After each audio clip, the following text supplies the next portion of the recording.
Test, test, test. Okay, perfect. You want to go ahead? Hello? Oh, wow. You got a radio voice. I have a radio voice. Oh my God. Test, test. Yes.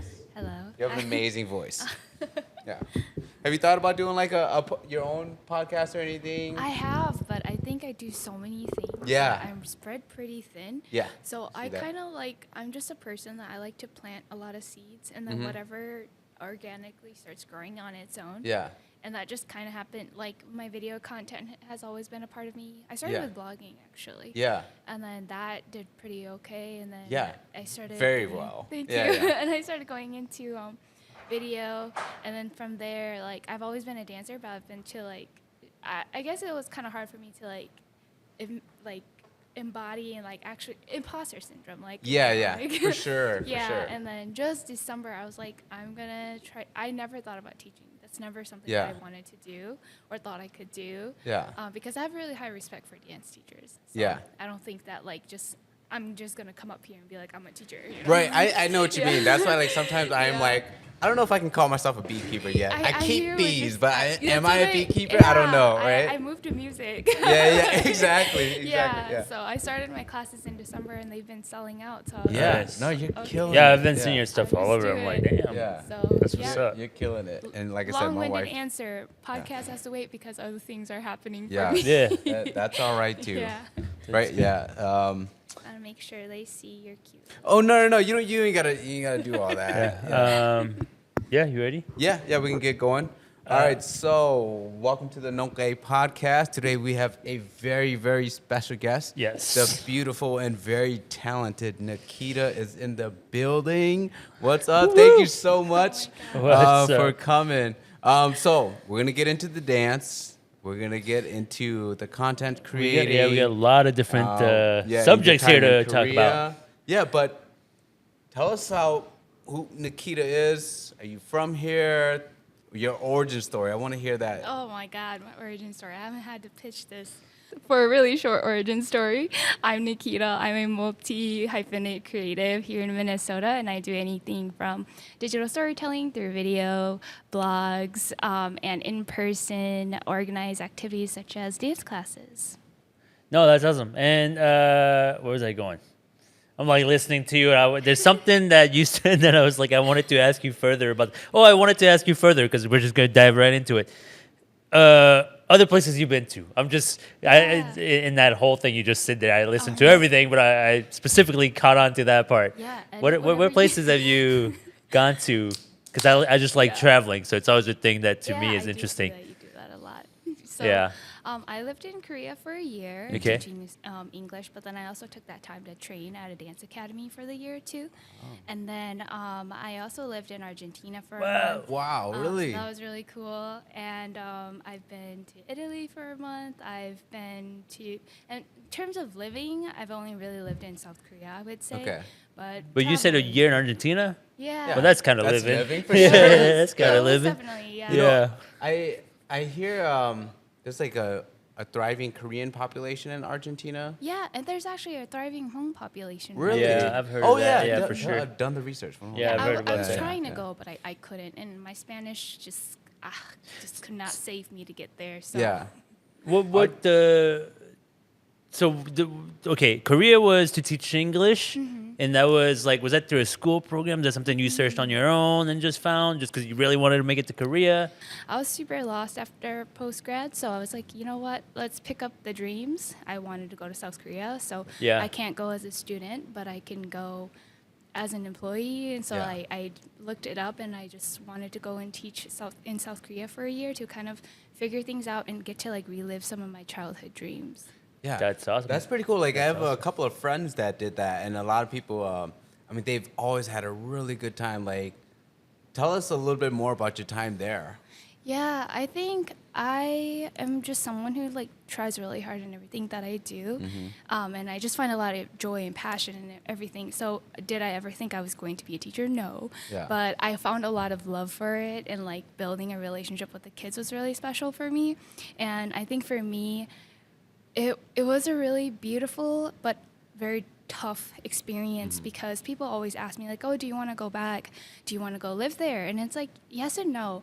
I would love to live in Korea. I have never felt so safe before and so Yeah. seen, and like everyone looks like me. I look like everyone. Yeah. I Yeah, just yeah, blend yeah. in. Like I didn't know how much anxiety I carry day to day here Right. in America, even though I'm born here, Yeah, born yeah. and raised here. So I really enjoyed that. And I feel like Korean culture is very parallel to Hmong culture too. So it wasn't really hard for me in terms of navigating culture.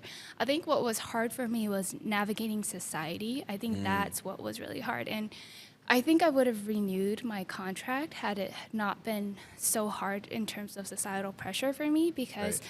for me, I really need to be able to be creative and innovative in everything that I do. So in my classroom, I loved to make English fun.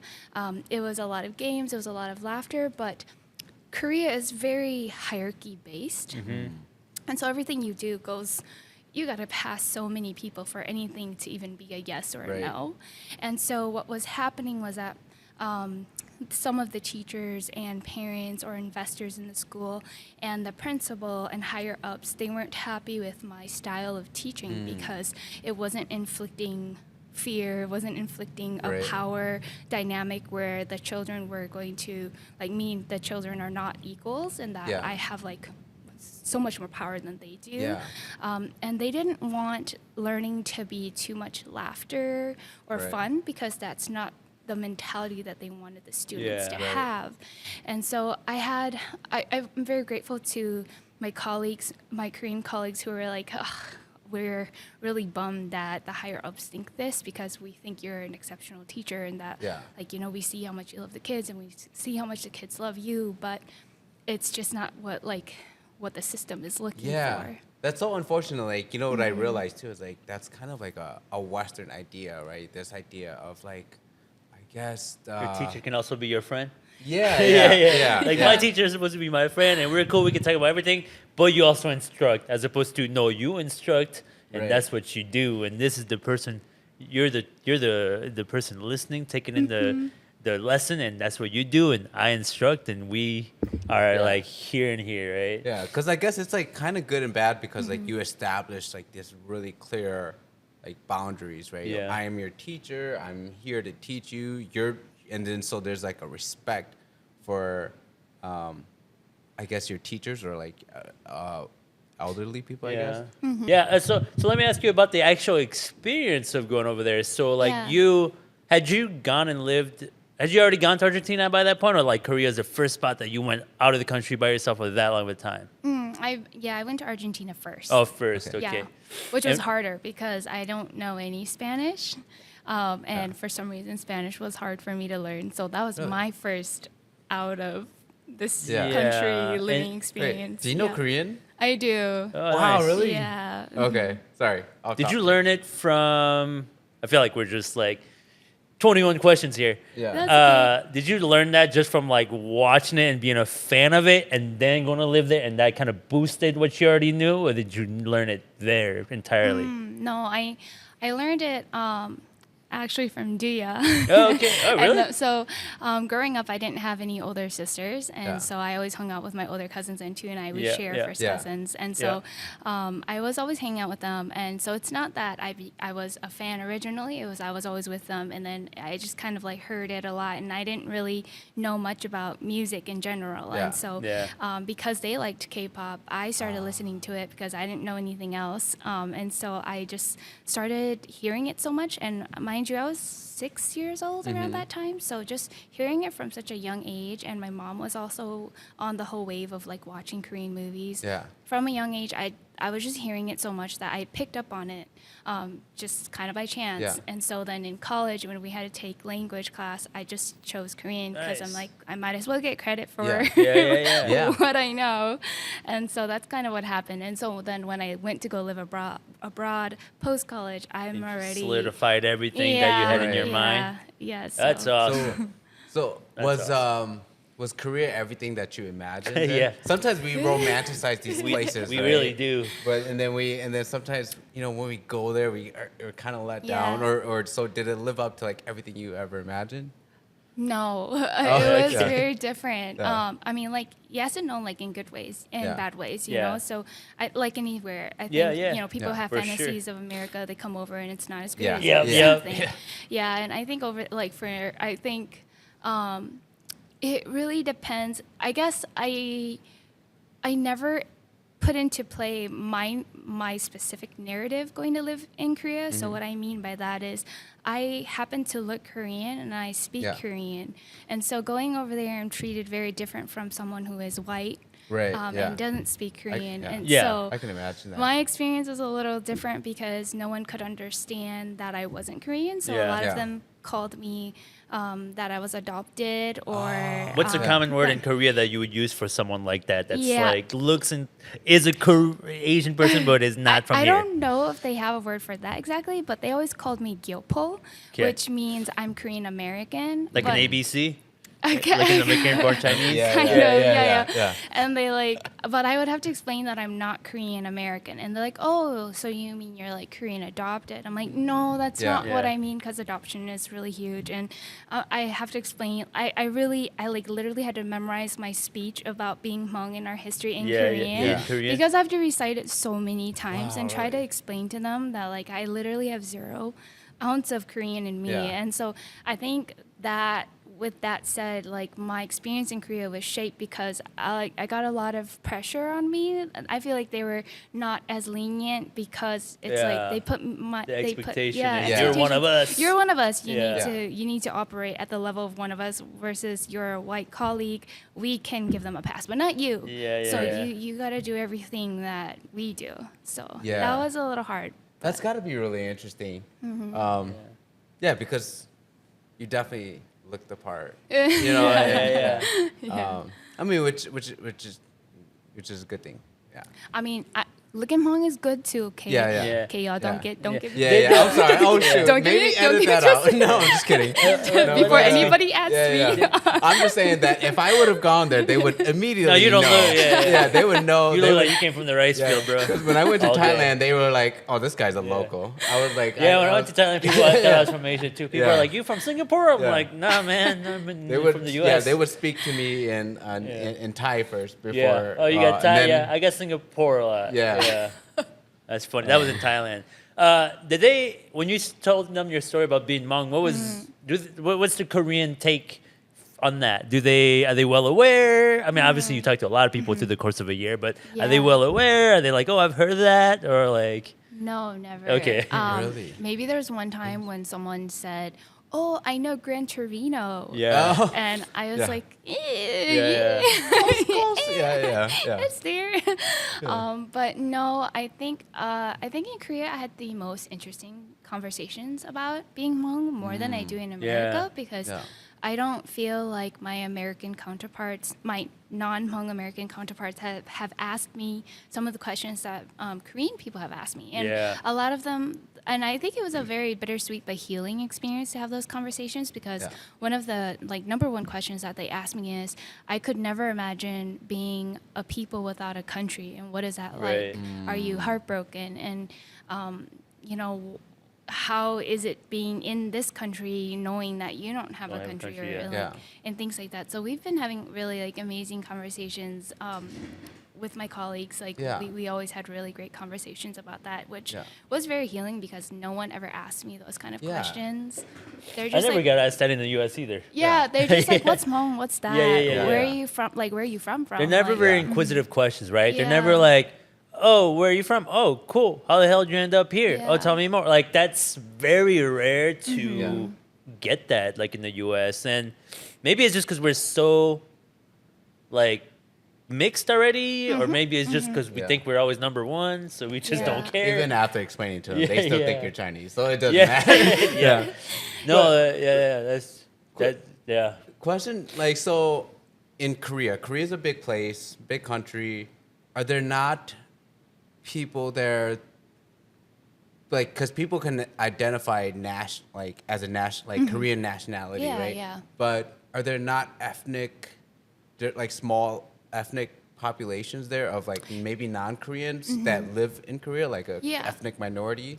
Yeah, there are now. Yeah, there definitely are now Yeah. for various reasons. A lot of Or, different. or even like that have been there for forever. Oh, like through centuries. kinda if like you're how- if you're Yeah. asking if it's like parallel to, for instance, Laos or Thailand, where Yeah. there's like a lot of like ethnic minorities, Yeah, other no. crossbreed. Okay. Yeah, No, not like crossbreeds, that. yeah. Not like that. Okay. Yeah, but there are now because of they either immigrated or they're Okay. refugees Or it's from in somewhere business. Oh, else. okay, Right. Yeah, but Okay. not historically. It was not like that. Okay. It's- Yeah, Like yeah. everybody there is Is Korean. Korean. Okay. Right, because Yeah. in like Laos or Vietnam, you got Laos that are in Vietnam, you got Vietnamese that are in Yeah, yeah. like China, like it's Yeah, all and the then you have, Southeast like- Asia is all Yeah. like You have blended. us, and then you have Mien, and then you Yeah, have the yeah, Korean yeah. people who don't have countries, but they still exist there. You know, and Yeah. we have a totally different language, Yeah. totally different culture. So I was just wondering if there's like little subcultures like that in No, there's Korea. not really Okay. subcultures. So, Okay. yeah, so to round up on Korea, have you put it in the plans to go back anytime soon, or are I you kind of would like love for to. right now? I'm Yeah. kind of pausing. Okay. I would love to if I could, and I mean, just after pandemic, tickets like skyrocketed. Oh, wow. Yeah. But I really want to go back. I really usually don't want to return to somewhere I've been Do to you- because I yeah, want to go to sure. somewhere new. But Korea is somewhere where I'm like, wow, like I don't know. There's just something there for me that like is very nostalgic, and like Yeah. it just allowed me to live very freely. So I Yeah. do really miss it, and I really want to shout out also like the Hmong community in Korea too. Yeah, Like, okay, I didn't know. Right. yeah, it's like I think it was such a testament to our people Yeah. that like I think it's so true that like I think the very reason that we don't have a country, I think that existence in itself really pushes us to go beyond borders, and like whichever country we are in, we are so inclined to be so hospitable to each other, whether we know each other or not. Yeah. There's just Yeah. something about you being Hmong, even though we came from different states or different places. Yeah. I don't know what it is, but everyone was just so open to just letting you come into their home, and like you know I like this girl who was living there for 7 years. I like went into her home for the first time. She was like, "Girl, are you trying to make phakao? Here, come take all my stuff. Like you know, Wow, what do you yeah. need?" And they're just so open to helping you adapt because they know how hard and lonely it is. And like we get together, we make Hmong food together and things like that. How'd you So- connect with them? How'd you find? But them? that's the thing, right? And for Hmong people, it doesn't matter where you put us, we will find each other. That's Yeah. just how we are. It's just pick Yeah, That Hmong yeah. energy, the Hmong Literally, it's energy, just the yeah. Hmong energy. I don't know, Yeah. but it was I knew of a Facebook group. Okay. Hmong in Korea. I think it's like Hmong in Korea. Yeah. And then I also had a few Hmong colleagues in my program too. nice. But then we kept getting connected to people who were there much longer than us, and so it just you just kind of get into the network, and then you kind of Yeah. just start to Yeah, meet yeah. people. Start to meet each other and Yeah. stuff. No, yeah, it's awesome. awesome. Korea. Yeah. Did- And you said you took a dance class there? Yeah, I was Yeah. at a dance academy for that whole year. Okay. So did you dance prior to that, or is that your Yeah. first introduction into dancing? No, I've been dancing since I was 8. Okay. So Wow, really? I first started with Hmong dancing, and then Okay. I really quickly went into Hmong Chinese dancing, which is a lot of like, I don't know, people think it's quite easy, but it's a lot of harsh training on the body Yeah. to do a lot of acrobatics. Yeah. I think I did that all the way up until I was going to start high school. And middle school, high school was when I was kind of self-teaching K-pop. I didn't have the vocabulary for hip-hop, but I knew that that's like what I wanted. And then it was college where I started getting to train more in hip-hop and Bollywood and K-pop as well. And then I got to go abroad to South Korea and train in their classes as well. Oh wow! So then, you probably performed when you did like the Hmong Chinese dance, and did you ever do any kind of like any performances when you started doing the Bollywood or hip hop dance? Like, were you part of Always. like an academy or like I guess a team? I don't know how this is structured. Yeah. So since I was a kid, I was always competing every Hmong New Year with my teams, and then once I entered in high school, we had teams as well, and then in college, I was on a Bollywood team. So yeah, we would perform at different Indian events in the community, and then I also got onto a K-pop dance team. So then we would perform as well, and then I was also I've been on 2 different. One hip hop team, and then I've been on formerly the captain of the Heels Team Crush. Okay. So I've always been performing with all my teams. In South Korea, we perform too. So Nice. I think as a dancer, you're just naturally performing all the time. Is that Yeah. a natural progression? And I don't dance at all, but is it a natural progression that if you like are just somebody who constantly goes to dance class, but that you eventually like have to test yourself in a performance that's is that I mean I'm sure people just go also just to like stay fit or like to have fun, but so- like for you has it always been more of like a okay let's practice this so we can like go do this like with an audience in front Yeah. of us. So to me, I always thought that every single person who dances performs. I Okay. just think that's what Yeah, I yes. always thought as a Yeah. kid, and I think that's because as a kid, I naturally always loved performing. Like even if there wasn't a stage, the coffee table would be my stage, and Yeah, I yeah. would make it a stage. Like I think I've always been like that since I was a kid. But now that I'm in a lot of dance classes with a lot of different adults, I realize that not everybody who Yeah. is a dancer Yeah. has to perform, and that's okay because I think creatives and artists like you don't have to always publicly show your work to be a creative or an artist. I think you Yeah. do your art however you want to do it and however feels good to you. Because at the end of the day, you're doing it for yourself. Yeah, and not everybody wants exposure. Some people just want expression, right? Yeah, And yeah. so that's however that expression comes to you. For someone, it's. I mean, shit. Maybe I should try dancing. I Yeah. feel like please. I feel like that'd be expression for at me. the I'm end like, of this, please, you gotta that's show 'em something today. I've never done. Yeah. Like, we gotta put yeah, that on the calendar. All Yeah, right. no, Three of we us too in class. stiff for Bring that. your The wives. two of you guys. Yeah, The yeah. two of you guys. I have zero rhythm at all. Yeah, no, me I either. cannot sing. I have zero come rhythm. I from- cannot dance. Lifting background, so we're about as stiff as yeah, rocks for that stuff. But I would love to watch you two dance. I'll take a rain check for that one. But what you guys were talking about earlier, I would imagine it's just like, and just putting it into context that I think where we understand, it's just like Muay Thai, right? Or boxing. Yeah, Some people it's exactly what I was go- thinking of. Yeah, some people It's go like to if you compete, and some practice, people just go. at some point you have to compete. Like Yeah. it seems like it would make sense, but I like that you highlighted the part that, although that is the road you came up with, and like that was probably your philosophy and part of your drive as a dancer, and understanding and seeing now that like other adults can also find a lot of joy in expressing themselves through movement, and it doesn't have to be to compete, and it could be for them just to be better version of themselves to like, Yeah. oh wow, now my moves are a little bit better than yesterday, and like, and I don't know, maybe are we just getting older? Is that just where you I start to think realize so. like some people, yeah, no, and that was just something I'm curious about because if you've done it that long and you've performed that long, I just assume that for you there's always been a competitive aspect to it as well, and I don't know Yeah. if it's to win or to show that you're. I don't know, how does it work in dancing? Yeah.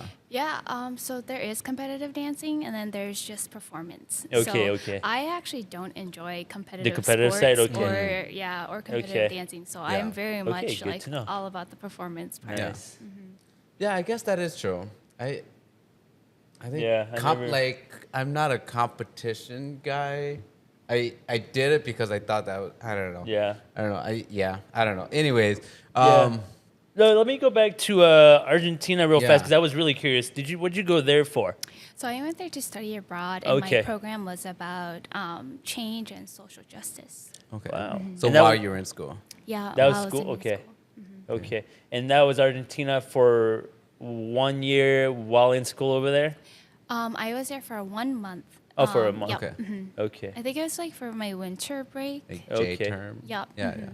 Did you enjoy your experience in Argentina? Yeah, absolutely. Because I feel like at that point in my life, I was only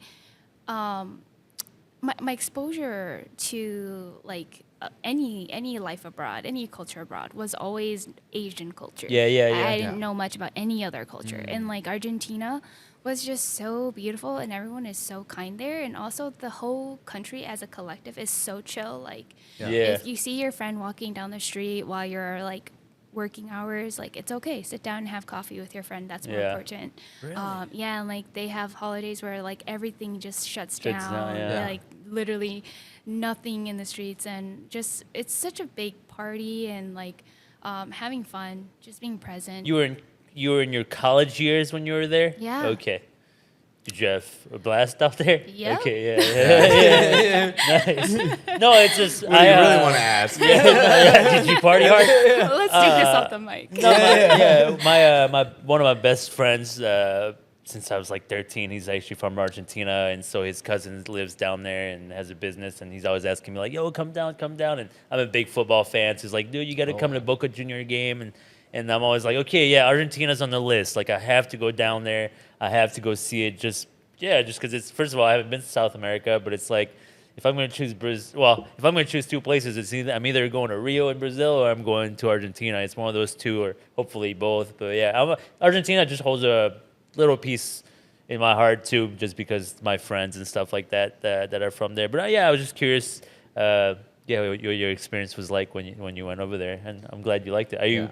Will you go back there, or are you? I would love to. Okay. Yeah, I would love to. I would love to go to a lot of places that I've been to, just because I feel like you shift and you grow. Yes. So then when you go back, your experience is Yes. going to be different too. Yes. And there's only so much time. Like, I was thinking about this too, because the wife and I went to Barcelona a couple of years ago, and this year I was thinking about going back, and I saw some tickets that were super cheap, like $500. I'm like, oh man, I got to go back, because I had to, like, Barcelona is a place that really had an impact on me, because it's just cool. It's a downtown area on a beach, and it's very artistic of a place too. They have like really big artists that come out of there, and I just was like, I want to go back there. But then it's like, each time you make that decision to go to one place, you only have so much time in your life, right? So you're like, well, how many times will I really go back? Like, I would love to go back 10 times to Barcelona, That's my dilemma. but in a lifetime, how many times are you realistically going to go there, Like, maybe then, like, Mexico you might go more often for like a vacation what or else something. are you missing out on if Exactly. you only go to that one Yeah. place? Exactly. Yeah, because that's why we travel, right? You want to see something You wanna see different. something We want to new, yeah. experience something different. So if we're always just traveling to the same place, like you kind of you defeat that purpose, right? Did you dance in Argentina too, or?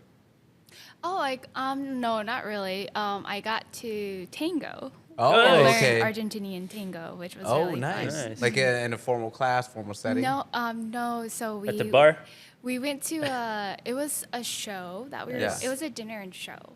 Oh, nice. But they asked for volunteers, Yeah. and so then I was like cool. really shy, but I was like, when am I going to do this again? Yeah. So I volunteered, and they teach you on stage, and then you just have to start That's going with awesome. them, and they just lead you. And that was probably one of the best spontaneous things I've ever done. Really? Yeah. Oh, so cool. Well, I'm glad you did it, because now you get to tell us about it, and that sounds like an experience. Like, I wouldn't do that, but I could just imagine how come much on, you dude. remember. I can definitely see you doing a tango. Yeah, no. But I could just imagine like how you remember that, Like, that's just one of those things where like, yeah, I mean, how many times are you going to do that in Argentina, right? Yeah. So, Yeah. And what year did you come back from Korea? I came back in 2018. okay. Okay. Yeah. Oh, just before COVID. Yeah. And so I know you did a lot of like vlogging and stuff too. So while you were in Korea, did you vlog the whole process? When did you start that process? Yeah, so when I was in South Korea, I was still doing what I mainly did before Korea, which was I started for content creation. I started blogging in 2016. Nice. So it's just a lot of writing online. And then when I was in Korea, I was still kind of blogging, but because you're experiencing such a new life, you want to Yeah. add a lot of visuals, and that's when I started kind of picking up vlogging a little Yeah. bit in video content creation.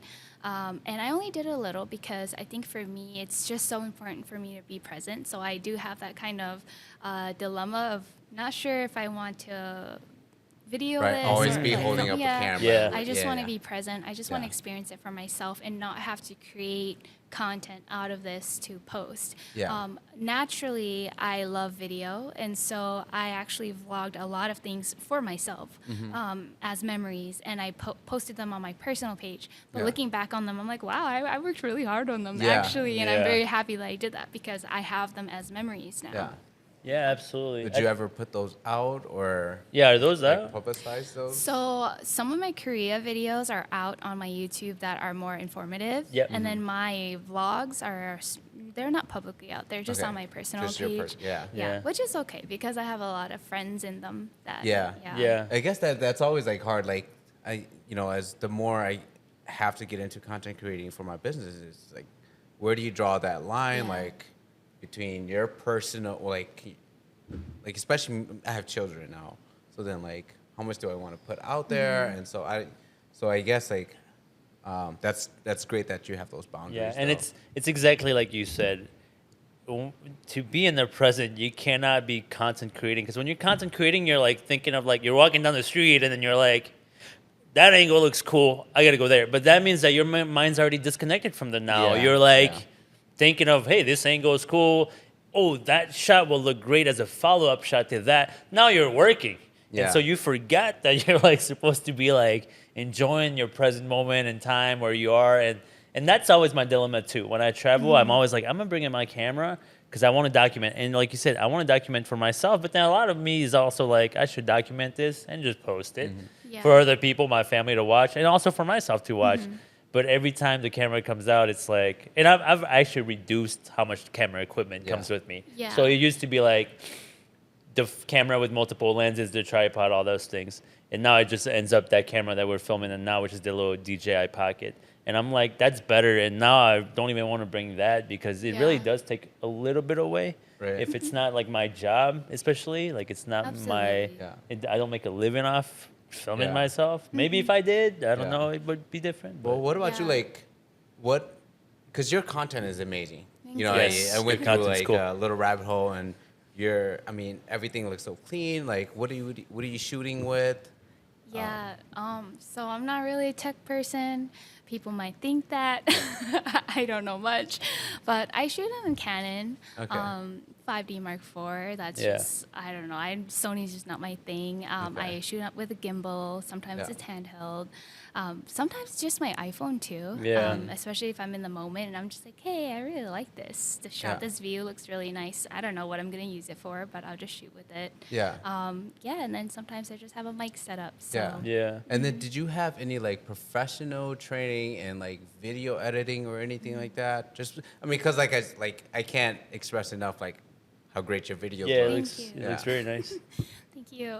So in high school, I took a video productions class just for the heck of it, just because I had to get the elective. But I ended up falling in love with it. I just loved video. I loved how you put it together. I love making stories. I love the things that I had in my head. I love the fact that I could make that happen and share that with other people. Yeah. And I feel like a lot of my videos are very much my lens of the world, and I get to really share that with everyone else. And so I discovered that through video production, and I went on to do Film IB, which was like more in-depth studying about films and Yeah. like you being very intentional with what you do in video. And I never thought I could make a career out of it. So I Yeah. was just like, oh, it's just, I loved it so much. Like, I really lived and breathed it at that time. But when I got into college, I was just like, I don't see a field for this that's going to be really going to make me money because I don't want to be a movie director. Right. So I kind of like lost touch with it for a little bit in college until my post-grad life, where I just let myself do whatever I wanted to do and just pick up my camera again. And that's where I really found my love for it again. And you just grow with YouTube and you grow with Yeah. watching other people's work and then just trying it out yourself. Yeah. I think that's awesome. Go Yeah, I was just watching your some of your stuff too, and I was watching it, and it was like powerful to me listening to it, and I'm like, you know, the words people choose to say in videos and stuff like that, and how they just the tone they pitch it in, and The voice. the way you use it, the way you put it all together, and even though you say like you're not a techie and all those things, and you don't have to be like, I think when someone has something to say, and like you said, are intentional about it, like I feel that through your video, right? And it's just cool. Like when I watch stuff like that, I'm really inspired by it. Because me, I'm more of like a very like in the moment type thing. Like I'll take a picture and then I'll just slap things together, and I'm Yeah. like, yeah, it's cool, it works. So I'm not as like, I think I'm not like going as deep as I can to Yeah. create this piece of content so that it is powerful. So when people do that, I'm really like a little bit envious, and like also really like I really admire that some people will have that, like you have that, to be like, I'm gonna like sit down and narrate this, and this is what I'm gonna choose to say, and part of me was also wondering like, are you writing a lot of this? Like, how much Yeah. are you thinking about it? Are you just speaking freely and just flowing, and that's just what you think in the moment? Because it's really well, Yeah. like it's easy Yeah. to listen to. Yeah. Like, Yeah. what's your creative Yeah, process? it's easy to Oh, listen wow. to. I don't think anyone's ever asked me about my creative process. Yeah. Thank you.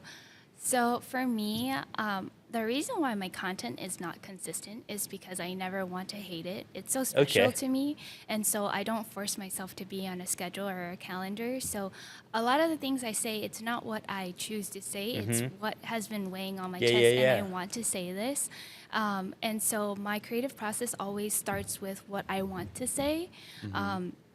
So the video does not come to life first. It's what the message comes first. And I'm a writer. I love writing. And so Yes. obviously it comes out in writing. And I write out maybe something in my life happened, or I kind of experienced an epiphany, and I'm like, oh my God, this Yeah. is just like Yeah. weighing on me, and I want to talk to somebody about it. And so then I'll literally could be like 3 a.m. like I'm half asleep for some reason. This thought comes to me, and I just get up and I'll just start typing or writing it on my phone. And it's not really strategic. It's just literally my free flowing what you thoughts wanna put about out what in I that want to moment. say.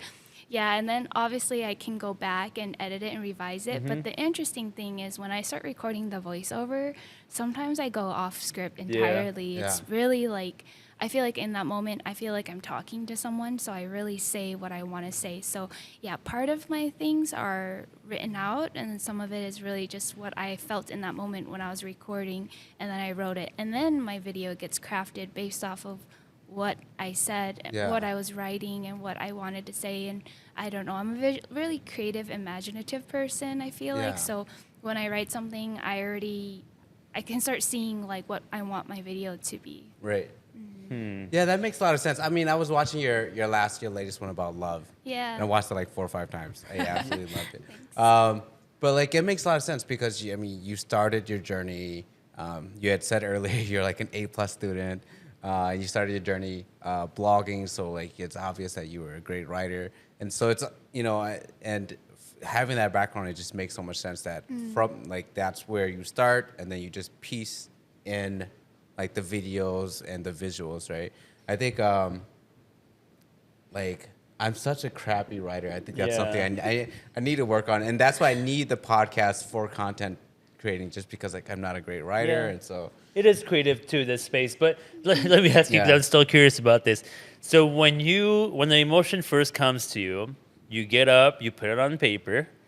Do you then treat it like a project that you have to finish, or do you wait, or do you allow yourself to keep feeling that feeling, and then you post it because you're still in that moment in time? You know what I mean? Like you have a Yeah, feeling, yeah. and sometimes your idea of what you're feeling, it's very powerful, and then it starts to deplete a little bit, and then it doesn't feel authentic anymore because it's no longer what you are truly in mentally in that moment. So for you, when that idea opens up, is it something that once you begin to dive down it, is it like I must complete this project now and post it even if it's no longer what I'm truly feeling in this moment, or does that energy hang on from the beginning until that piece is put out? Oh my gosh, my eyes lit up because I don't feel like anyone ever understood that or like Yeah. has ever asked me that. Yeah, so I do not treat it like a project that I Okay. have to finish because I feel like for me it's very much my truth, and if I wake up the next day and I don't feel the same. Okay. That piece never makes it out. Okay. Like my laptop That's is what I'm filled wondering, with yeah. like 100 drafts that never made it out. And there's times where I actually come back to a draft and I'm like, oh my gosh, no, I experienced this today and I want to add to this, or I want to come back to this and revise it into like how my current person, like the current version of me, how I actually really think about it right now. And so, yeah, no, I will never force anything to come out. Okay. All my work is very feeling based. So once I'm like, no, I lost it. Like I lost, Yeah. the feeling is not there. I don't feel like this is true anymore. I won't post it. It won't make it. Okay.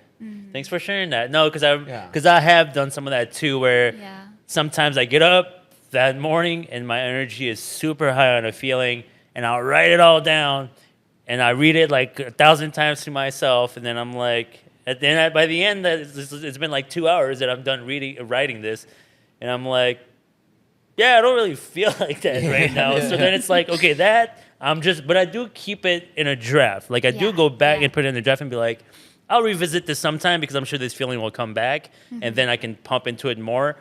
But I'm kind of like too ADD to sit down and write. But at the same time, those ideas and those feelings do come up, but I just don't have the patience to actually be a writer. If I'm forcing myself to write, then I know that this is not it. Yeah. But most of my pieces are out because I didn't have to try that hard. And that's exactly why I think my whole like chain of questions here, I think is really to go back to what I said at the very beginning. I think when I watch your pieces, that's what I get out of them. That's what I get that it doesn't, and that's why I think I was trying to get be a little bit inquisitive about like how you piece these things together, because when I watch it, it just feels like it just came truly from what you're in at that moment in time, and it doesn't feel, there's no feeling of forced, like it doesn't feel forced in any way when I listen to it. And then so because that's I feel that so much, because like when I do the clip for the podcast, as I'm listening to it, if I hear something and I want to put it on, like, well, because like I try to put out 5 clips a week, so sometimes I am forcing those, and I notice that when I force those, like they don't do as well as like if I just hear something and I go, oh, this is it, and then try to like capture that. So it's like really cool, and like it's really cool to hear your creative process. I So think thank that's you the for sharing problem, that. because when you put that much piece of content, at a certain point, there's a proactive piece to it, right? Like I must be proactive. I must put stuff out. That's where it dilutes itself.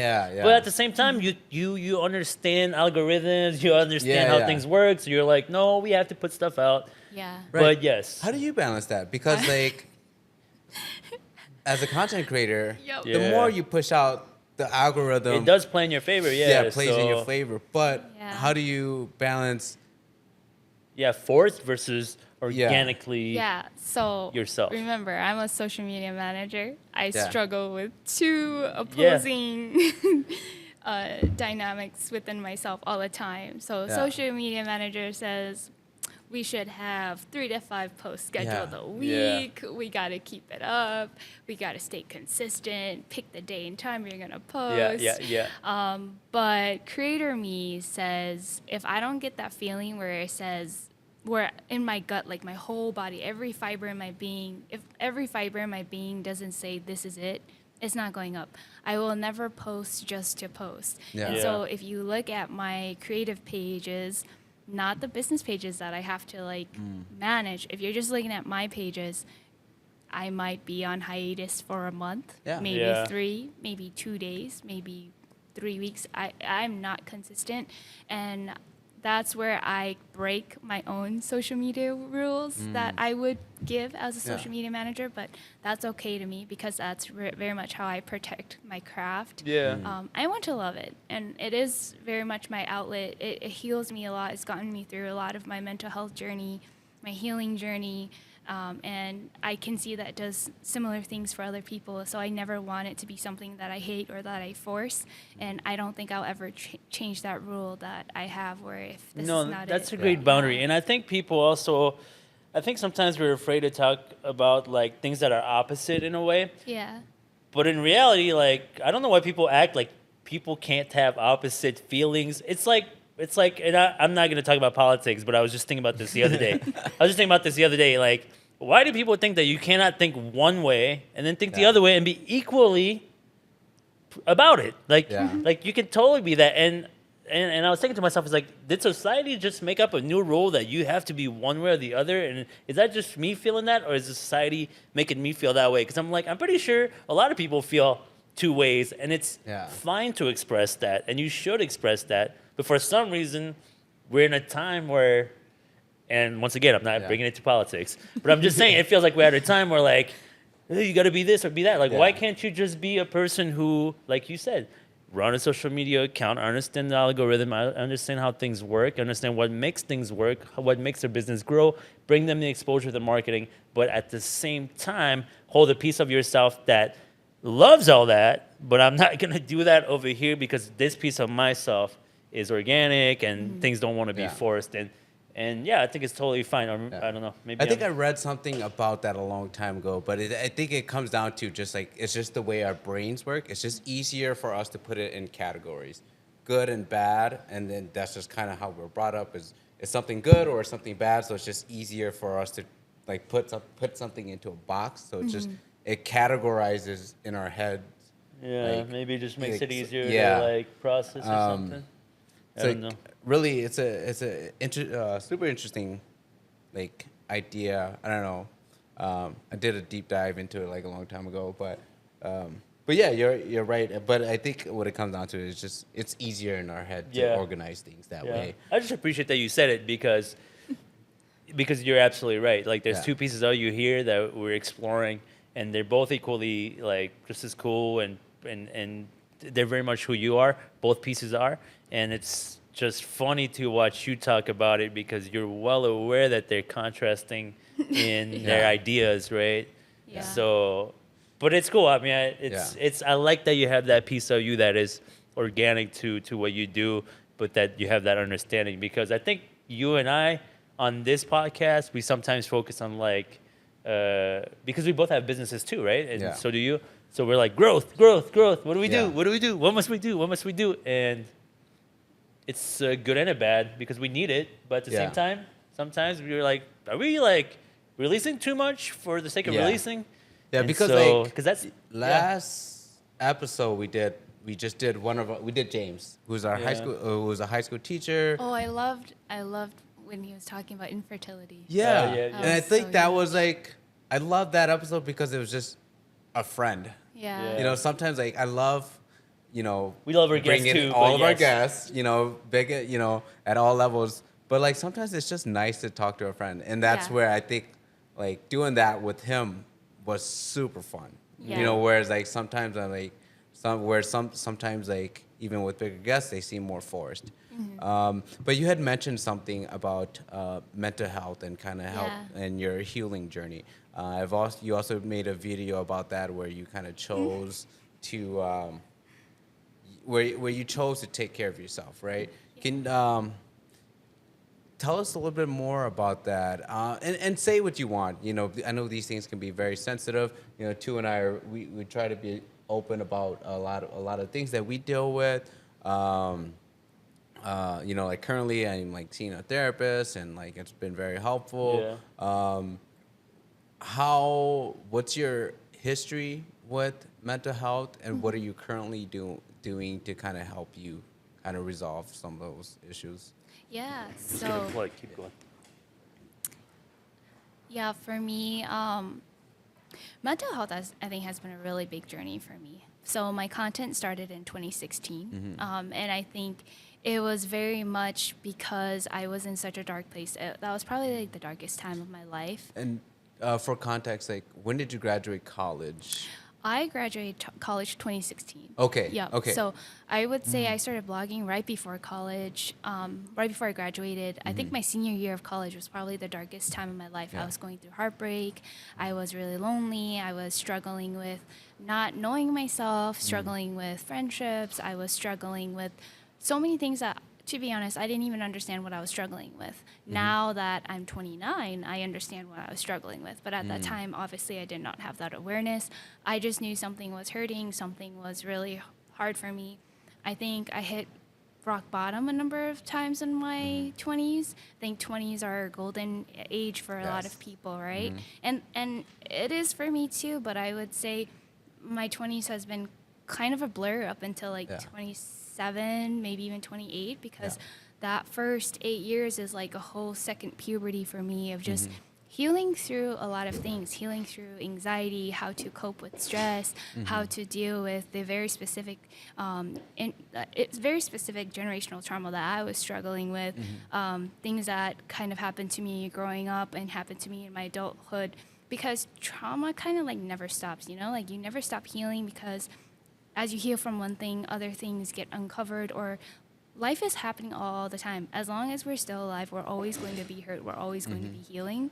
And that was just really hard for me to navigate, especially because I think naturally I am just a really deep feeler. I feel things on a really deep spectrum, and it's almost too heavy for me. I don't know Right. how to cope with it, and so that's a huge catapult to my content creation too, because it's such an outlet for me. It's a way for me to cope in a way that I feel like I can control it or feel safe and just really be myself. So yeah, I think for me it's been maybe maybe it's 3 years in therapy now. Yeah. 3 to Okay. So you are seeing a therapist. yeah, Okay. yeah. So Yeah. I'm currently in therapy still. I've had I've had a number of therapists, but Yeah. two that are really impactful in my journey. It's been a very patient journey. Obviously, you want to heal faster. Sometimes you Yeah. think the more knowledge, the more books you read, the more podcasts you listen to, the more YouTube videos, and the more therapists you see, life coach, like you think you'll heal faster if Yeah. you digest more. And I think one of the most frustrating things I've learned is that it doesn't work like that. No. Oh, God, Yeah. that's what I wanted to hear. Yeah. No, Yeah, you're you right. end You're up absolutely unraveling a lot you're of right. darker things. You're right. like, It takes before time. it gets better. It Yeah. takes Oh, time, for but sure. you're absolutely right, because Yeah. now with the amount of content that's out there, you're like, I'm gonna learn about how to make money today, and I'm gonna learn how to Yeah. manage my money today, and the one factor that you cannot replace or have again or have more of is time, and time it works in its own way, and so you doesn't matter, like, yeah, even being in therapy, talking to somebody, sometimes the thing doesn't click like now. It clicks who knows when, it Yeah. clicks in when you least expect it. So, but sorry, I had to get up earlier to Oh yeah, no. Well, I think But I it's love fair that, and then I love that you have a healthy coping mechanism through your art and through your content creating. I think that's great, and I think that's something that I think we don't talk about enough, or maybe we just haven't covered that enough. Where it's like Yeah. because therapy is is one way to deal with it, but Yeah. what are you also doing, and what are you also like how are you also like working to improve your situation, Yeah. and how are you coping with these things.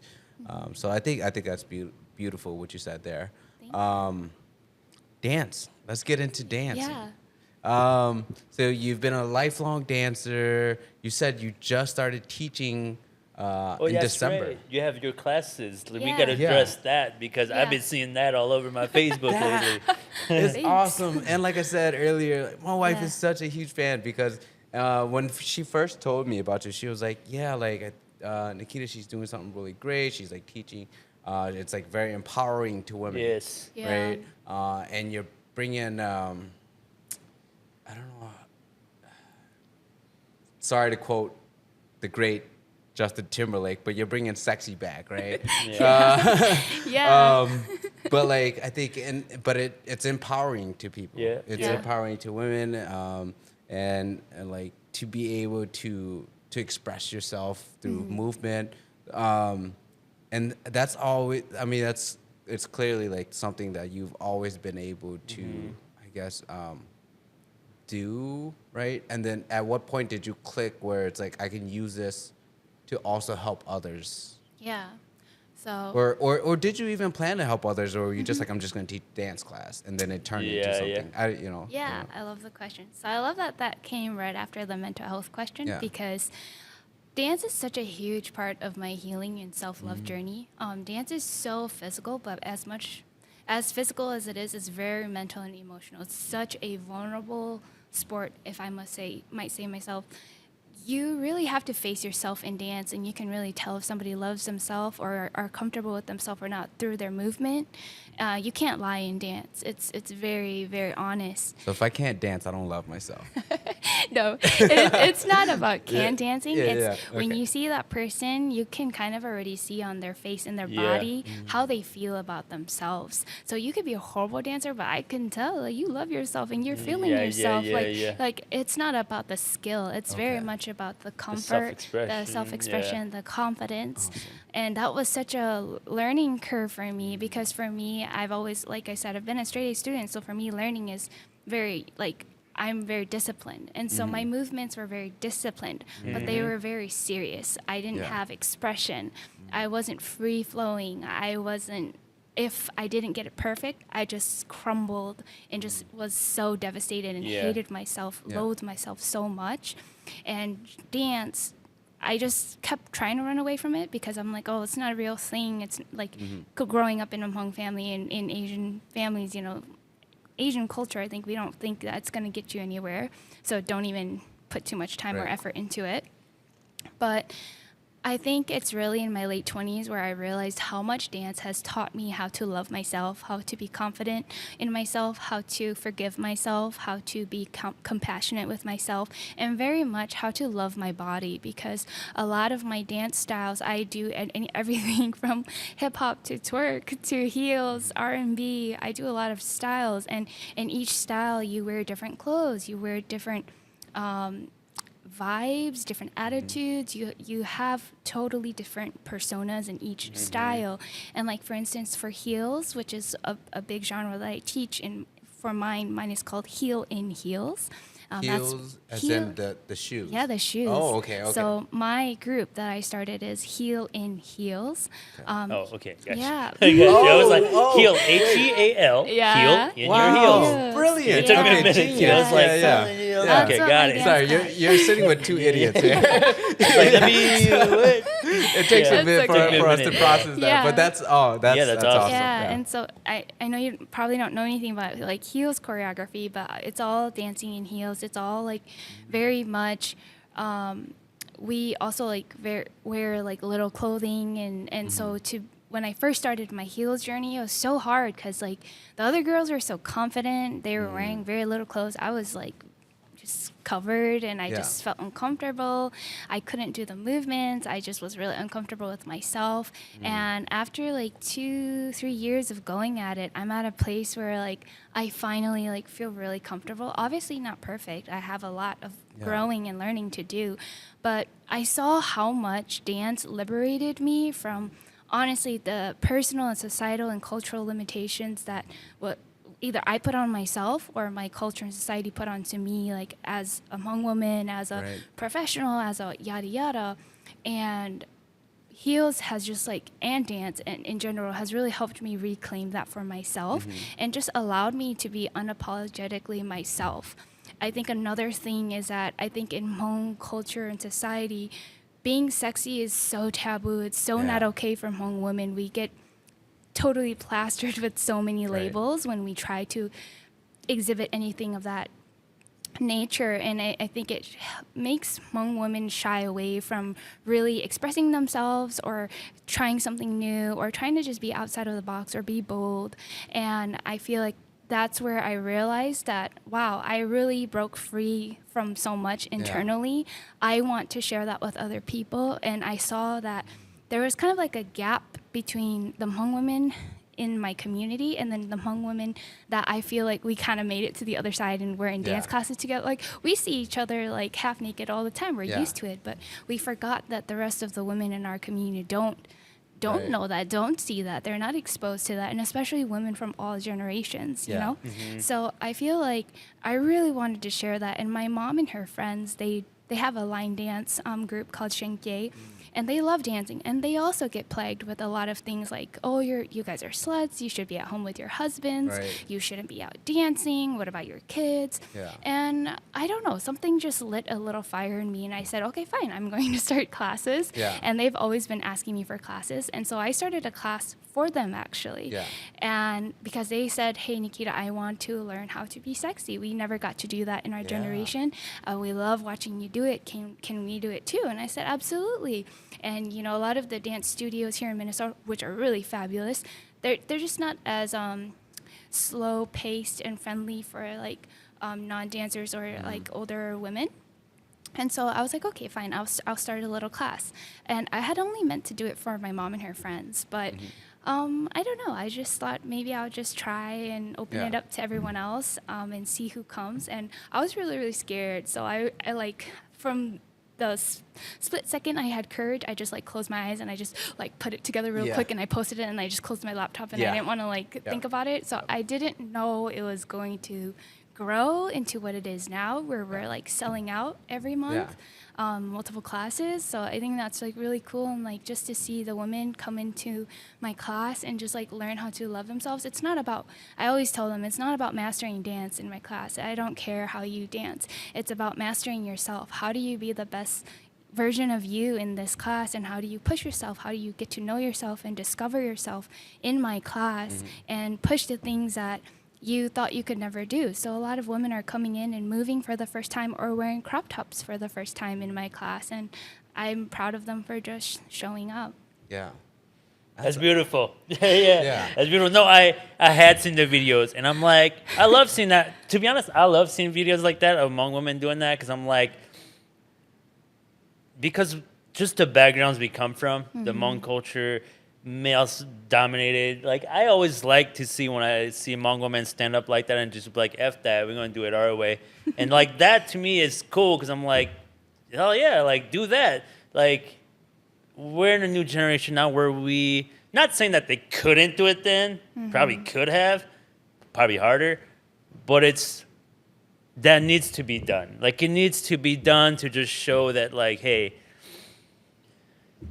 it's cool to do this, and it's powerful, and it should be put out there. And I'm glad that you had that, even whether it was like a, you know, it sounds like, I mean, you definitely put the energy and thought into it, but just the fact that you did it and that people are drawn to come in, and it's just, I think it's cool that those ladies have a space to come do that. You know, that's great for just our Hmong women who are like our sisters and aunties and all that. It's great for them. And also, I just want to say, I think it's cool that you were vulnerable enough to tell us that you were intimidated of teaching the class, because I think that if I was a student coming there, I would be like, man, she's confident as hell. She's the one who's teaching us. But it's cool that you share that, because I think all of us have some vulnerabilities that, where even though you're the instructor, you're the teacher or whatever, it's like you're still, when you wake up in the morning, like, oh, class time today. I gotta, oh my gosh, I gotta I go have teach. to put on so much makeup to like compensate for. I'm like, oh, you look confident. Why? Because you're the one instructing the class. It's always a lot. Yeah. And then you mentioned, like, I guess, like a fear of pushback. Have you received a lot of? Oh, really? Really? Yeah. I love that you just like laughed about it. I've seen my videos of the Pushback is Hmong good. tea. There's so many Hmong tea pages. There's like Hmong tea. Oh, okay. I see Different editions I see now? Hmong tea 7.0, Hmong tea 2.5. I see all That you. is the worst. Yeah. That is the worst. I do. Yeah. And how does that make you feel? Does it empower you even more? Does it, and I guess maybe it depends on the day, depends on the feeling in time. Yeah. Like, but in general, how does that make you feel? I think it fuels me even more. Yeah, it Yeah, empowers yeah, me for even more sure. because, well, one, y'all sharing my stuff, so thank you. Yo. I love that. I wish I had that. Hello. I would need more crushes haters me, too. man. Yeah. Yeah, no. Yeah. But two, if there's pushback like that, then obviously something has been Absolutely. needing to change, right? Absolutely. It's obviously something that needs to keep going, and also just like, I think what's the most disappointing is getting pushback from women. I think that's the most hurtful. wow. Like for the men, I've been so used to it, so it's like Yeah, easy I'm to sure. handle. Yeah. Also, like a lot of pushback, it's like, you know, I think it's so true. Hurt people, you know. Normal, happy person wouldn't come and comment or share your posts and like say all these things about you. Yeah. And most likely, like 10 out of 10 times, the people who bash on my things don't have their face on their profile. Yeah. They don't have a real name and It's a things. picture of a Yeah. chicken. So Yeah. I don't need to get hurt by someone who's hurt, and they Yeah. obviously are not in their right mind. They're not Yeah. a healthy, happy person. So I don't need to take it from them, and they're not someone who like I care about or really cares about me. I think the hate can go. I think what makes it easier for me to handle those type of comments is like the messages from the women in my DMs who are like, hey, I really actually been wanting to do a dance class or been wanting to wear this crop top or this shirt or this outfit, but I was too scared because I thought people were going to do what I see them doing to you. But I see that you're still doing it, and I feel better, and I feel like I can do it too. So I just wanted to tell you today that I walked out and I wore my crop top. Yeah. And so, and I was saying before, it's saddening for me when it's the women who are like taking me down, because it's Yeah. like, hey sis, I'm doing this for you and for us, like Yeah. you know, and For real. yeah, Yeah. and it hurts because it shows me where they are in their journey. You know, people can only meet you where they are. You know, Yeah. I genuinely hurt for them, because I wish a lot of people do what they will treat. A lot of people's actions is how they feel about themselves. It's what they're dealing with inside. And if you say that to me, it makes me sad that you would probably think that about yourself Right. if you were to wear this shirt or do this dance Yeah. class. And you're missing out on a world of women who are like literally liberating themselves. If you just let it go, like let the judgment go, Yeah. you will let it go for yourself too. You free yourself from that judgment as well. So yeah, it does feel me, because it means there's so much more work to do. Yeah. No, I like that. That's the way it should be. I think it should definitely be something that fuels you, because that's only going to make you better in your own mission. And so that makes you dig deeper to I guess you could call it like a chip on the shoulder type thing. Like I know that I have that oftentimes. It's really what leads me to be like, to want to do more. It's like those little things, and sometimes I even question myself, like dude, too, nobody cares that you have this chip on your shoulder, but I care, right? Just like you care, and like, and I think that's what, I don't know, maybe a lot of people should have to just kind of drive them, to push them. Yeah. I don't know where I was going with that. And but- I love that, because like anytime I see a bad comment, it just crushes me. I mean, yeah, at some point I eventually like pick myself back up and go, all right, you know what? I'm ready to tackle the day. I'm gonna prove them wrong. But oh, dude, Yeah, but it takes a hard, day where it crushes. They're me. hard Absolutely. because sometimes you ain't ready for that. Yeah, Sometimes yeah. you're not ready for that. You Yeah. just were on your page to check Yeah. out some random funny stuff, Yeah. and then you ain't ready for that, you know? So Yeah. if it's not the right time and place in that moment in time, I like to believe I'm pretty strong mentally. I like to Yeah. think that you are too. But yo, a human being, Eh. sometimes you catch it at the wrong time, and Yeah. it's still like, and then like Yeah. and then it sits with you for a minute, and you're like, until you can break it. Yeah, Until you can yeah, break it with something yeah. else, and you're like, what was I tripping about that for? Yeah. But that's the thing. And that's the worst part about the internet, Yeah. honestly, is that trolling is so open that, sometimes It's so it easy to can done, get and you, yeah, they can do it can from get you too. behind the screen, but you know, and without a profile picture. Gotta They don't have to disconnect. put a face to a name to that. Yeah. But Yeah. all right, so let's not give any more spotlight to the haters. Yeah. The women that you are, what are some of the positive feedback that you're getting from them? Because I mean, I know you talked a little bit about the some, you know, the example that you used, like Yeah. of the women going out and choosing to wear her crop top, right? Because like Yeah. that is empowering, right? Like, what are some of those positive feedback that you've gotten? So in my classes, I have anyone from age 20 to 60 around Wow. there. Wow. Yeah, That's awesome. so it's a big range. Yeah. A lot of the women in my classes they haven't conquered that self-love, not Yeah. even vocabulary yet, the concepts and things like that, because I think it just shows you the gap for Hmong women, where they're still at, and especially the generations that are coming into my classes. Yeah. The newer generations, I think we live in a thriving time. Yeah. It's the older generations that I'm talking about, where they come in and they're just like, nobody talked about this during my time, and I've never heard about this. I never thought of this before. Yeah. I never thought to love or forgive or accept myself.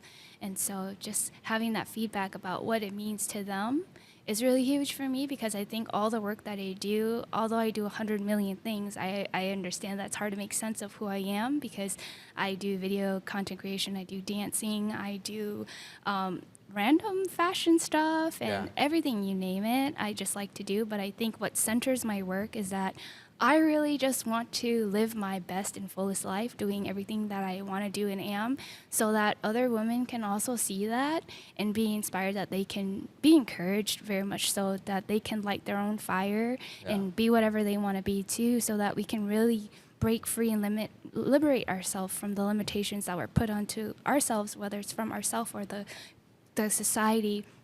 And I do all that because I really want to improve the quality of life for women, like Yeah. not just Hmong women, I'm talking about all women. And that's not to say I don't want the quality of life for men to improve Yeah. or other individuals. It's just that this is my narrative, and this is where the angle that I know how to come from, and these are the people that I know how to reach. And so I think that for me, going through my healing journey and finally getting to where I am, I know how dark it is. Like, it was such a dark journey in my life, and to be where I am now, I don't want to have made it to quote quote the other side without making something out of that. Like, it was such a rough journey that if I could make someone's journey like an ounce easier, I would love to do that. Yeah. Let me ask, and we're moving on here on some time, but all this passion here, because that's what I would that's what I would characterize everything I just heard like in the last probably hour. Does it come from a situation and time in your life that gave you that? Does it come from an influence of your parents? Where So does you want it to know come my from? trauma? That's what you're trying to say. No, I'm just saying, like, because when you're passionate like that, Yeah, it yeah. comes from Unpack that. somewhere, right? It does. It comes It from does. somewhere. It's either like your parents put that in you, you Yeah. meet a person that really puts it in you, or it's a moment in time that really damages you to have that passion. Yeah. And I mean, sometimes I guess you could Yeah. be born with it too, but Yeah, 'cause- but like, what is it for you? Because Yeah. that's the energy that I get in this conversation, Yeah. right? Yeah. So I'm just curious, where do you draw? Where did you draw it from? Where do you think it draws from? I think for me, I've always had, despite being, I always look very confident on the outside. My hobbies are very confident. Yeah, They're very the public and in the spotlight. But I think I'm someone who has always had quite low self-esteem, where it doesn't matter how much validation I can get, it's never going to be enough. And that really caused me, and not just that, it was just a number of things. It is like things from my upbringing, things that happened in the home, things that happened in relationships, romantic relationships, things that happened in friendships. It really led me to live a life way less than I deserved. Like, I did not know that I could ask for more, that I could go and achieve more and even work for more. I never knew that, and I wanted to settle for such a lesser life, and I was fighting to hold on to that. Like, I was okay with people not treating me well. I didn't think people could treat me better, whether that was like friends or my relationships. I didn't think that I could be happier than a small amount. I didn't think I could be more happy. I didn't think I could achieve more. I always just was like, okay, I'm only worth this much. There's no way I could have friends who treat me well. There's no way I could have a partner that treats me well. There's no way I would ever make my parents like truly happy or proud. So yeah, I will not go out and be great and do all this and that, because my greatness is capped only right here. That's all I can do. And it wasn't until I just had to break free from that and really rewire myself and unlearn everything. Obviously a lot through therapy. It was really huge, but just life experiences and time. And just being really aware of myself and really studying myself and trying to get to know myself and catching myself and keeping myself accountable. Only until after all that, now am I like, yeah, no, I will never live a life less than I deserve. I will always go for maximum. And most likely when I continue to put my best foot forward, I feel like things come to me that I didn't even dream of for myself. I feel like the version of my life right now is not at all what I thought it was going to be, but it's like way better than what I thought it was going to be, because I finally allowed myself to have what I deserve and want what I deserve and ask for more and go after more. So I really want to do that for other people, because I've already been there of just living a life that just doesn't serve anybody.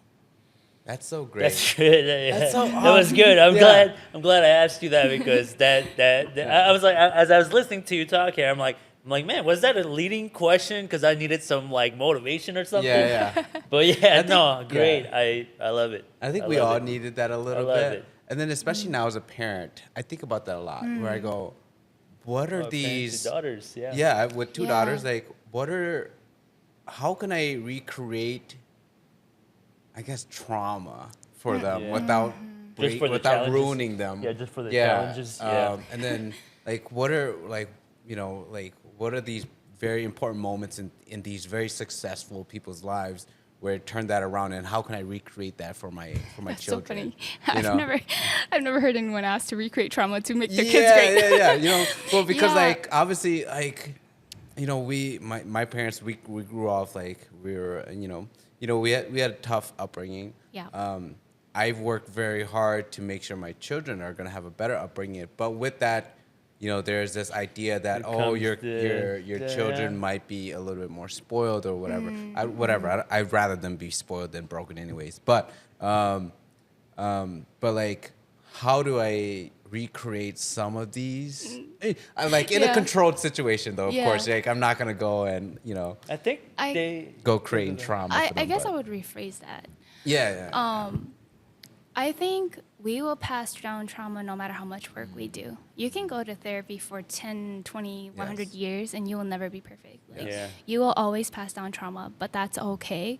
I think it's trusting your child that they will have to battle their own battles and then being supportive and knowing when to be I think hands-on that's and probably the hands hardest off. part, huh? Yeah. It's going to be the hardest part, but like my parents are it's so interesting hearing you talk. I'm not a mom. I've never been married, but my parents are like, I don't understand why you went through what you went through and why you have to go to therapy and why why are you so traumatized, because your life is so much better than Yeah, our yeah, life. yeah, We did yeah. so Yeah, much yeah, work yeah. to be different from our parents, which my parents did. I give them 100% credit. Yeah.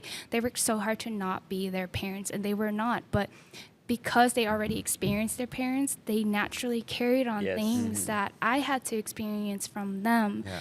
And I feel like through therapy, me realizing it and like learning so much as the kid, because I share this to say you don't know what your kid is going to teach you Right. one day, you Yeah. know? And I could share this part in my therapy journey, is that I really was able to pinpoint how my parents' upbringing really affected me.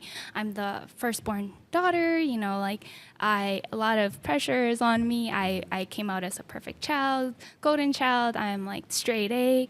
Yeah. No one caught a hint that I was struggling. Yeah. Yeah. But I was a perfect A student because I have hyper-functioning anxiety. Yeah. I Yeah. can function beyond a healthy capacity and limit Yeah. because I feel like that's my survival tactic. Yeah. And I'm literally suffering inside, but I don't know how to ask for help. And my mom and dad, my mom was like, I don't understand what was happening throughout X and Y, Z years. Like, why did you behave that way? Yeah. You were fine, then why did you just all of a sudden act like that? And it's Yeah. like, I wasn't fine. I Yeah. was never fine. And if I could go back, I wish you put me in therapy when I was 4, if I could really go back. And my mom, like it's stuff that I haven't really said publicly yet, but when I really pinpointed everything that like really hurt me as a kid and really like, I just carried it through my whole life. My mom just like broke because she really wanted to know why I needed to go to therapy. She's like, therapy's not really real. Like, if you only go to therapy, something's wrong with you. I don't want you to go to therapy, and I don't want people to know that you're going to therapy, but you're always sharing that out loud that you go to therapy. Yeah. And she's like, just tell me why do Yeah. you need therapy? Just Yeah. explain it to me so I can understand. And so when I really took the time to explain to her because of everything I learned in therapy, I was so surprised. She just broke. She Yeah. broke, and she was crying, and she was like, I'm so sorry. Like, I really failed as a parent. Like, Yeah. I wish I Yeah. knew better and I knew how to help Yeah. you. I only tried to love you and give you a good life. I didn't know I was hurting you. And I told her, like, Mom, I don't blame you and Dad for anything because I experienced their parents as my grandparents and I saw how they've been treated. So I literally can't blame you for how you were brought up.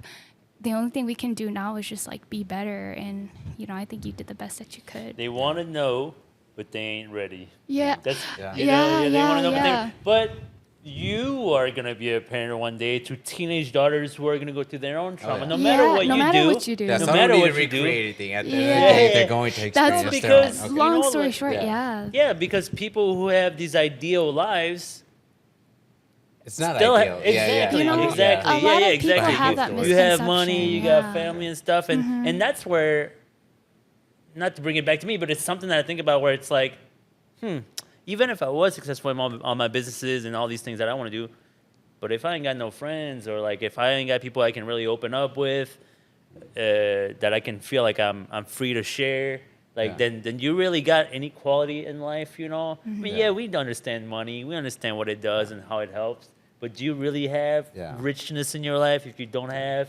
like somebody you can turn to and be like, yo? That's what I'm here for too. Yeah, that's what we created this. I got you. But yeah, I know. No. I got nothing more. You know, we've been running for a bit, but I would just like to say that. Can I ask one more Yeah. question? I'm sorry. Yeah. Okay, so you and two are cousins. No, we're like We're second. Yeah, Okay. yeah, same cousin. Two's his life is kind of a mystery, and he doesn't talk about it too much. Can you give me a story No, or I can't. two? We were kids. First of all, I I was need to- younger. Yeah, we were kids. I was Okay. much younger We were when kids. two Yeah, was super around. young. And Yeah. really, we only crossed each other only through if you were at your cousin's house Yeah. doing this. Like it was Even only then when we're they had kids. picnics Yeah, or and something. even then we're It wasn't like- a lot. Legit kids. I'm 35 now, so yeah. I'm like- 29. Yeah, so okay. 6 years, Okay, so- I wanted some kind of crazy story. His life is a two mystery falling to off a me. tree Yeah. or something like No, that. if you want to hear about Okay. it Do you one day, mind ain't if not much to I share. ask you Yeah. a question? Yeah. Can I ask why you started this podcast? I'll let you start first, sir. You know, I always say it's to sell more lip balms. That's what I tell people. But honestly, for me, like, if you haven't noticed already, like, I stutter a lot. I really have long pauses. I'm not a confident speaker. And so this was just an opportunity for me to kind of work on that. Yeah. And then also to kind of share some of my own experiences. I think very similar to you, like, and two knew me when I was younger. Post college, but like I always seemed like I had things together. You know, I went to college, I played multiple sports, I seemed like I had things going on, and then you know, I reached a point kind of in my mid 20s where I was like, I hate everything I'm doing, and I didn't want to do any of this, and I don't like any of this, and so I think being able to kind of express that or share that, I found that it's been helpful. Well, I've read that it's been helpful for others, and so I want to be able to kind of do that for myself and kind of and share some of those stories in my own journey. So that's kind of why I do it. And selfishly, like I said, yeah, it's just to benefit me, unfortunately, to help me with my stuttering and to help me with my healing process. Yeah. Not the greatest reason, but Yeah, but a lot happens through conversation. Yeah. A lot of things get unlocked through conversation. And why was it original, like Hmong Men health centered? It was just a catch-all, like Yeah. because we were two dudes. No, but I think because we had also talked, because you and I, although never really hung out all that much, Yeah. I think I always felt like it was easy to talk to you in this energy, in Yeah. this realm, and you don't get that as a dude with every dude. Yeah. Like, you know what I'm saying? Like, you don't get that with every dude where you can just be like, Yeah. and we never really opened up that much, but I just felt like we're on a talk show. We're answering our relationship. Yeah. But it's just, I never felt like, man, I can share these things with Peng, even though I don't know him. Like I never hung out with him that much, but I can share these things with him. He seems like a dude who understands and like internalizes these types of things as well. Not that every guy other than you don't, but some do more or less. Yeah. And I think with you, I felt like, well, I don't know, I can tell him what the hell's on my mind, and that you would get that, you know. And maybe it's just through short conversations we've had through those last 10 years where I got that feeling. Yeah. Because I'm the one that reached out to you and said, Yeah, you want to yeah. start a podcast? Yeah. Because Yeah. we joke about this, but like we've had maybe like 'Cause we talked about minimal it for, like, a interactions year. throughout our friendship. for, like, our 10 years. relationship. Yeah. And I always say we're podcast friends. You know, we're not really friends, but Yeah. the truth is, like, Yeah, we talked we've always like had good vibes from each other, and so And we talked about it like 2 years prior, and then as soon as I bought that, then it just was like, all right, yeah, well, now we've we been got to do it. chatting like on and off about Yeah. this for a while. But yeah, what was your reason? Why? I think for me, it's just, I think I have a lot of my own little battles in here too, but I think I've been through my message that I really always low key try to put out there is like that I've done stuff that other people in society would consider like to be hard or whatever, the Marine Corps and the fire department, but Yeah, from outside looking in, you're kind of a badass, like super badass. okay. but my whole thing is like, I like that I can portray that to the public. Like, okay, this guy was a firefighter. He was in the Marine Corps. He works out. He lifts. He does all these things. But the beauty in all that is that that allows me to be more vulnerable and show you that now you can have all these different entities that are part of you. Like, you can be a strong person on the outside, and you are strong. It doesn't mean that you're not. But at the same time, you're a human being with feelings, and there's things that are going to bother you. And if a guy who has these types of experiences is open to talk about this, then I shouldn't feel bad that I can't talk about it. Like that type of thing, you know? That's It's like you don't have to, like, titles mean nothing. Let's just say that, right? Titles mean nothing. And at the end of the day, everybody feels. And so this is like a way where we get to express it to the world that it's all good. And, you know, we get some people that listen now, and I think a lot of people have appreciated that as well. Like, we've had a lot of comments about people saying, like, what are oh, we're glad you guys are talking about that. Feedback for your podcast. We talk Hmong too men? much. Man, we don't even. We tend to overtalk our Hmong guests. men? I don't know. Yeah. I don't know. What is. I don't know. I don't read that much Hmong of our men stuff. Here's the issue that we're trying to resolve too. They're not the most expressive. Yes. So they're not. They're So not you don't on get the a lot of comments. feedback. Yeah, you don't get a ton of feedback. We would appreciate if you guys We'll do take the enjoy good it. and the bad. We do it. We would appreciate Yeah. it because we've been getting a lot of negativity. What? And the people that do love us, I think, don't comment as much. And so I'm like reading it. I'm like, oh, and so sorry. Yeah. I mean, if I could give some feedback, I think I really appreciate seeing Hmong men do work for them too. You know, I think Hmong women, we really developed this like sisterhood thing where we're like Hmong women empower Hmong women. But I'm not saying that it doesn't exist for Hmong men, because there are Hmong men doing amazing work like Man Forward, etc. Hey, yeah. And I just wanted to see more. And like, we have a lot of Hmong women podcasts and like YouTube channels, things like that. We have a lot of those things, and not only that, but like community spaces. But I feel like there's not enough for Hmong men too. And I think that you said it really well, where you're like, just there's not a lot of men where you can find that you're like, okay, are we willing to be vulnerable and talk about things, and can you internalize things and share them with me too? And I think that's really huge. And the fact that you guys start this space, I think that's really awesome to see. Whether they're willing to comment or say it to you yet, I think it starts something, and we need to start somewhere. And then I think the second part is that I think it's so amazing that you brought me on and you bring in Hmong women and you share this co-ed space, because usually it's like Hmong women platform stays as a Hmong women platform, Hmong women platform stays as a Hmong women platform. I think it's because we have a deep fear of our wives, and we understand. No, we really do understand like what our wives bring to our lives, though. And I think that's really why wouldn't we highlight other women when we know how much, like, our freedom to be who we are, and we've talked about this with each other. Our freedom to be who we are is elevated by the fact that our woman in our lives allow us to do that. You know? And so I think when you're recognizant of that, why wouldn't you want to highlight another Hmong woman that's doing dope shit, you know? And if this is a men's health podcast, like, women is it's in part that of equation. Our significant other, our sisters, whoever we may deal with on the intimate level, like, they're a part of our lives too. Part of our and lives so too.